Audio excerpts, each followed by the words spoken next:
Assalamualaikum students. Today we are going to start exercise 1.5.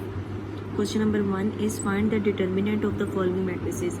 हमें different matrices given होंगे जिसके हमने डिटर्मिनेंट फाइंड करना है. तो डिटर्मिनेंट हम कैसे फाइंड करते हैं? डिटर्मिनेंट को डिनोट करने के लिए हम इसके साइड पे जो मैट्रिक्स का नाम होगा जिस लेटर से वो लिख के उसके साइड्स पे ये 2 लाइन लगा देंगे. ये भी डिटर्मिनेंट को शो करता है. या अगर आप DET और साथ में जो लेटर है इसका मैट्रिक्स का वो लिख देंगे तो आप इन दोनों में से किसी से भी डिटर्मिनेंट को डिनोट कर सकते हैं. तो फर्स्ट स्टेप में हम यहाँ पे जैसे हमने यहाँ पे 2 स्ट्रेट लाइंस लगाई इसी तरीके से हम यहाँ पे भी लगाएंगे. नेक्स्ट स्टेप में क्या करना है, आपने इस वैल्यू को इससे मल्टीप्लाई करना है, माइनस लगाना है दरमियान में और फिर इस वैल्यू को इससे मल्टीप्लाई करना है. मीन्स के क्रॉस में मल्टीप्लाई करना है. इस वाली वैल्यू को इससे मल्टीप्लाई करेंगे. -1 × 0 माइनस लगाएंगे और फिर 1 × 2 तो ये हो जाएगा 0 -2 1 2 और ये -2. तो इस A मैट्रिक्स का डिटर्मिनेंट हमारे पास क्या आया? -2. इसी तरीके से इन सारे क्वेश्चंस में हमने यही काम करना है. डिटर्मिनेंट लेंगे, इसका क्रॉस में लेंगे 1 × -2 और 2 × 3. तो ये 2 1 2 साथ में माइनस आ गया. ये वाला -2 3 6 तो ये माइनस माइनस प्लस 6 और 2 8. लार्जेस्ट वैल्यू के साथ माइनस का साइन है तो माइनस आ गया. इसी तरीके से C का डिटर्मिनेंट लेंगे तो क्रॉस में 3 × 2 माइनस ये वाला भी 2 × 3. 3 2 6 माइनस 2 3 6. 6 में से 6 सब्ट्रैक्ट करेंगे तो 0 आ जाएगा. सेम D का डिटर्मिनेंट कैसे लेंगे? 3 को 4 से मल्टीप्लाई करेंगे, -2 को 1 से करेंगे तो 3 4 12 -2 1 2. 12 में से 2 गए तो 10 आ गया. Now question number 2 is find which of the following matrices are singular और नॉन सिंगुलर. अब हमने बताना है कि मैट्रिक्स जो गिवन मैट्रिक्स है वो सिंगुलर है या नॉन सिंगुलर है. तो सिंगुलर की डेफिनेशन क्या होती है कि अगर हम किसी मैट्रिक्स का डिटर्मिनेंट लें और उसका आंसर 0 आए तो वो हमारे पास सिंगुलर होगा, अदरवाइज वो नॉन सिंगुलर होगा. देखते हैं क्वेश्चन. एक हम डिटर्मिनेंट लेंगे वैसे ही जैसे हमने क्वेश्चन नंबर 1 में लिया. 3 को 4 से मल्टीप्लाई करेंगे, -2 को 6 से तो ये हो जाएगा 3 4 12 -6 2 12. 12 में से 12 माइनस के 0. तो इट मीन्स कि ये सिंगुलर मैट्रिक्स है. अगर आंसर डिटर्मिनेंट का 0 आएगा तो मैट्रिक्स क्या होगा? सिंगुलर होगा. नेक्स्ट क्वेश्चन देखते हैं. यहाँ पे हमारे पास है B मैट्रिक्स तो इसको भी 4 को 2 से मल्टीप्लाई करेंगे, -1 को 3 से करेंगे तो 4 2 8 -3 1 3. 8 में से 3 सब्ट्रैक्ट करेंगे तो 5. इट मीन्स कि ये 0 के इक्वल नहीं है. अगर 0 के अलावा कोई भी नंबर आएगा तो वो हमारे पास मैट्रिक्स कौन सा होगा? Non singular. इसी तरीके से हम C का डिटर्मिनेंट फाइंड करेंगे. 7 को 5 से मल्टीप्लाई करेंगे माइनस इस -9 को 3 से मल्टीप्लाई करेंगे. 7 5 35 माइनस प्लस 9 3 27. इन दोनों को हम ऐड करेंगे 62 आ जाएगा.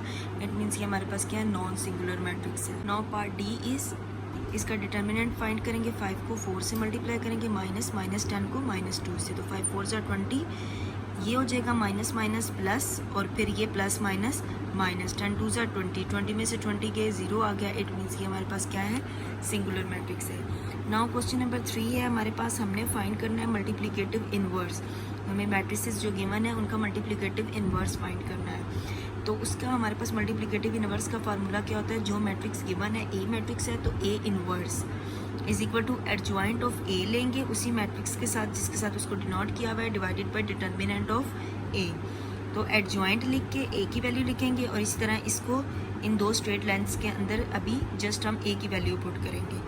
एडजॉइंट आपने कैसे लेना है कि ये दोनों जो टर्म्स हैं इन दोनों की आपने जगह चेंज करनी है. मतलब 0 इसकी जगह पे चले जाएगा और -1 0 की जगह पे आ जाएगा. और जो दूसरी ये वाली टर्म होगी इनके साइन चेंज करने हैं. अगर प्लस है तो माइनस कर देंगे, माइनस है तो प्लस कर देंगे. तो ये हो जाएगा -3 और ये हो जाएगा -2. इसको दोबारा देखें कि इन दोनों वैल्यूज़ की हम जगह रिप्लेस करेंगे. 0 इधर चला जाएगा, -1 इसकी जगह पे और इन दोनों के हम साइन चेंज करेंगे. यहाँ पे प्लस है तो -3 हो गया, 2 है तो -2 आ गया. इसी तरीके से यहाँ पे अभी डिटर्मिनेंट लिखा हुआ है. इसका डिटर्मिनेंट लेंगे, -1 को 0 से मल्टीप्लाई करेंगे, -2 को 3 से करेंगे. ये वाली टर्म एज इट इज़ ये हो जाएगा 0 -3 2 6. ये वाली टर्म एज इट इज़ लिखेंगे और ये आ जाएगा -6. अब -6 को इन सब जो इसकी सारी एंट्रीज हैं उनके साथ डिवाइड करेंगे. 0 divided by -6, -3 divided by -6, -2 divided by -6 और -1 डिवाइडेड बाय -6. 0 को -6 में डिवाइड करेंगे तो 0 आ जाएगा. माइनस माइनस से कैंसिल हो गया. 3 1 3 और 3 2 6. 1/2 आ गया. माइनस माइनस से कैंसिल हो गया, 2 1 ज़ार 2, 2 3 ज़ार 6, ये आ गया। माइनस माइनस से कैंसिल, ये दोनों कटिंग नहीं हो सकते, सिंप्लीफाई फॉर्म में है, तो ये एज इट इज़, ये आ गया इसका inverse. Now question number 2 is B inverse is equal to adjoint B over B determinant. तो एडजॉइंट बी की वैल्यू लिखेंगे, इसी तरीके से यहाँ पे बी की वैल्यू लिख देंगे। एडजॉइंट लेंगे, -1 इधर चला जाएगा और 1 इस साइड पे आ जाएगा। यहाँ पे ये +2 है तो -2 हो गया, -3 है तो +3 हो गया, डिवाइडेड बाई इसका डिटर्मिनेंट 1 इंटू -5 -2 इंटू -3। ये टर्म एज इट इज़ आ गई, या क्या -5 माइनस +2 3 ज़ार 6। ये टर्म एज इट इज़ आ गई, 6 में से 5 माइनस करेंगे 1, लार्जेस्ट वैल्यू के साथ प्लस का साइन है तो प्लस ही आएगा। अब इन सारी एंट्रीज़ को हमने 1 से डिवाइड करना है, तो कोई भी एंट्री जिसको हम 1 से डिवाइड करें आंसर वही आता है, तो जस्ट आप इसका आंसर लिख देंगे। ये वाला जो मैट्रिक्स होगा वही इसका आंसर आ जाएगा। पार्ट 3 है इसका, C inverse is equal to adjoint C over C determinant. Adjoint C की वैल्यू लिखेंगे, यहाँ पे भी सी की वैल्यू लिखेंगे, इसका एडजॉइंट लेंगे, -9 और -2 की जगह रिप्लेस हो जाएगी, 6 और 3 का साइन चेंज हो जाएगा, तो इन दोनों के साथ माइनस आ जाएगा। इसका डिटर्मिनेंट लेंगे, -2 इंटू -9 -6 इंटू 3। ये टर्म एज इट इज़ आ गई, 9 2 ज़ार 18, माइनस माइनस प्लस हो गया, -6 3 ज़ार 18। ये टर्म एज इट इज़, 18 में से 8 सब्ट्रैक्ट करेंगे 0, तो ये हमारे पास होती है जब भी डिनोमिनेटर में हमारे पास 0 आ जाता है, तो ये हमारे पास इन्फिनिटी फॉर्म होती है जिसको हम डिस्क्राइब नहीं कर सकते। तो जब भी आपके पास डिटर्मिनेंट 0 आ जाएगा, क्योंकि डिटर्मिनेंट इससे डिवाइड हो रहा है, तो आपने यहाँ पे लिख देना C inverse doesn't exist.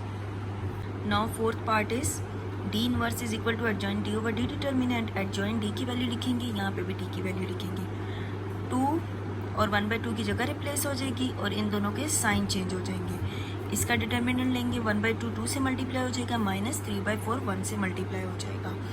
Then ये टर्म एज इट इज़ आ जाएगी, 2 2 से कैंसिल होकर 1, -3/4 को 1 से मल्टीप्लाई करेंगे 3/4 ही आ जाएगा। ये टर्म एज इट इज़ एक फ्रैक्शन वाली वैल्यू है, एक सिंपल है, तो इसके नीचे भी 1 लगा के आप इनका एलसीएम ले लेंगे, तो आपके पास ये आ जाएगा 4 - 3/4। ये टर्म एज इट इज़, 4 में से 3 सब्ट्रैक्ट करेंगे 1/4।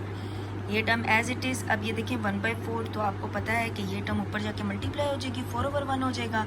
तो सिंपल अगर आप इसको 1/4 से इस वैल्यू को डिवाइड करने लग जाएंगे तो ये आपके लिए डिफ़िकल्ट हो जाएगा। तो आप क्या करें कि इसको आप 4/1 के फॉर्म में लिख दें। अब ये 4 इन सब के साथ मल्टीप्लाई हो जाएगा, मीन्स के 4 को 1 पे डिवाइड करें 4 ही आएगा, 4 सब के साथ मल्टीप्लाई हो जाएगा, सबके साथ अलग अलग 4 लिख दें, 4 2 ज़ार 8 आ जाएगा, 4 4 से कैंसिल होकर -3 आ गया, 4 1 ज़ार 4 साथ में माइनस आ गया, 2 1 ज़ार 2 और 2 2 ज़ार 4। ये इसका आंसर आ गया।